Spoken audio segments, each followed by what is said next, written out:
جس میں آج کل پرسوں ترجمہ پڑھا تھا، جس میں یہ تھا کہ اللہ تعالیٰ آسمان کو جب قیامت آئے گی تو پھاڑ دیں گے، ٹھیک ہے، آسمان جو ہے وہ پھٹ جائے گا اور لال ہو جائے گا، ریڈ ہو جائے گا.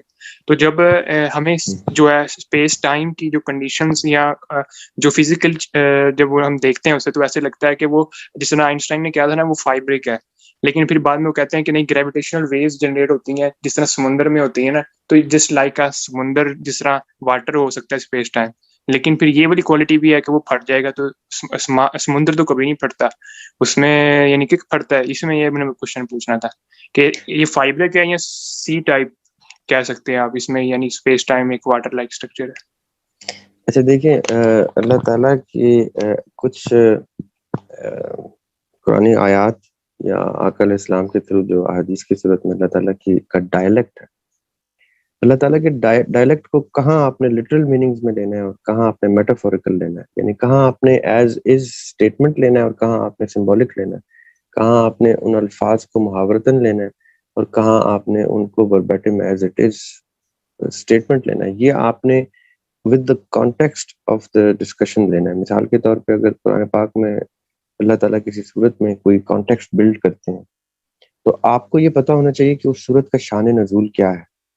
آقا علیہ السلام نے یہ صورت جب ریسائٹ کی تو وہ کون سا دور تھا؟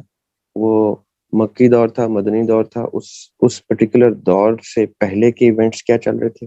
اس پرٹیکولر دور کے بعد کے ایونٹس پہ اس صورت کا کیا انفلوئنس تھا؟ جب آپ پرٹیکولرلی شان نزول کے اوپر کام کریں گے کہ کس وقت وہ آیت یا وہ وحی یا وہ صورت نازل ہوئی تھی، کس کانٹیکس میں نازل ہوئی تھی، تب آپ کو پتہ چلے گا کہ کون سی چیزیں اس میں سمبولک لینی ہے، کون سی چیزیں اس میں ایز از لینی ہے، the way they landed. اب جب آسمان کے پھٹنے کا ذکر ہے تو اگر آپ کو اتفاق ہو جہاز میں جانے کا، یا اگر آپ ناسا کی کچھ ویڈیوز دیکھیں جس میں اسپیس شٹل جاتے ہیں، تو آسمان جو ہے وہ کوئی کب کہاں شروع ہوتا ہے اور کہاں آپ اس آسمان میں داخل ہو جاتے ہیں، آپ کو سمجھ نہیں آتی. آسمان is like space with atmospheric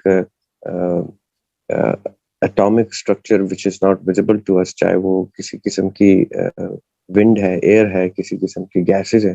یہ سب چیزیں ویزیبلی کوئی ایسا کوئی پردہ نہیں ہے، کوئی ایسی چادر نہیں ہے، کوئی ایسی لیئر نہیں ہے جو جیسے اوزون کی بھی جو لیئر ہے، کہتے ہیں نا اوزون کی لیئر میں سوراخ کر دیا تھا انسان کی پولوشن میں.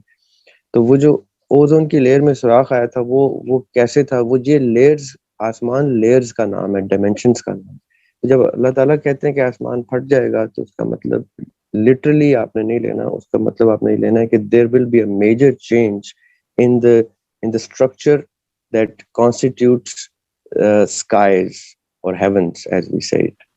اب وہ کب کیسے چینجز آئیں گی؟ ریڈ ہونے کا کیا مطلب ہے؟ وہ اس میں ریڈ ہونا کیا سمبولک ہے یا وہ ایکچولی ریڈ کلر دکھے گا؟ یہ اب آپ کانٹیکسٹ میں جب پڑھیں گے نا، جہاں جو آیات جس ریفرنس میں آ رہی ہیں اس ریفرنس کے مطابق آپ اوپینین بلڈ کریں گے کہ اس میں اللہ تعالیٰ نے یہ چیز سمبولک کہی ہے، اس میں فلاں. اب جیسے کل پرسوں بھی کوئی گفتگو ہو رہی تھی تو کوئی لٹرل معنی لیے گئے تھے،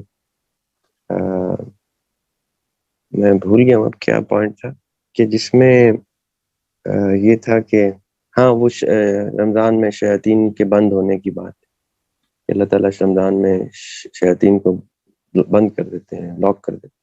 تو وہ پریکٹیکل نہیں کہ ان کو کسی پنجرے میں بند کر دیتے ہیں یا ان کو کسی ریسٹرکشن میں ڈال دیتے ہیں. وہ محاورتاً ہے کہ انسان اٹ سیلف ون سیلف شو کرتا ہے کہ روزہ اتنی بڑی ڈھال بن جاتا ہے کہ شیاطین جو ہے وہ پینیٹریٹ نہیں کر سکتے انسان کے اندر، اس طرح سے وسوسے اور اس طرح سے برائی ڈال نہیں سکتے، کیونکہ انسان تو پھر بھی اپنی پریکٹیکل لائف میں بہت سی بے تحاشا، رمضان میں بھی ایسی کوتاہیاں کرتا ہے جس کا ڈائریکٹلی ابلیس سے کوئی تعلق ہی نہیں ہے. تو اس لیے کئی چیزیں کب آپ نے سمبولک لینی ہے، کب آپ نے پریکٹیکلی ان کو ایز از لینا ہے، یہ آپ نے اپنی سمجھ سے ریسرچ کر کے اور اس کے کانٹیکسٹ کو دیکھ کے آپ نے بلڈ کرنا ہے.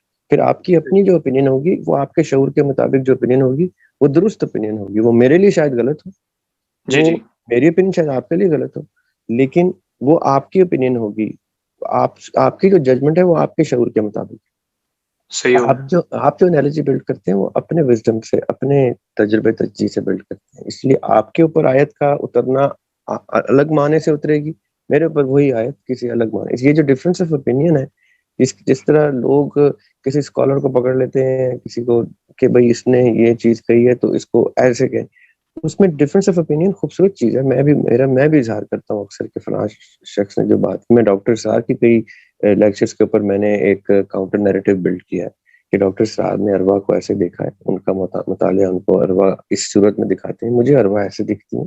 اور میں جب آپ ارواح کی کوئی ڈیفینیشن دے رہا ہوں تو اس کی انالوجی میں بلڈ کر کرتا ہوں کہ اب آپ کے سامنے دونوں چیزیں آ گئی. اب آپ کا شعور کیا پتہ تیسری کوئی اوپینین ڈرا کرے.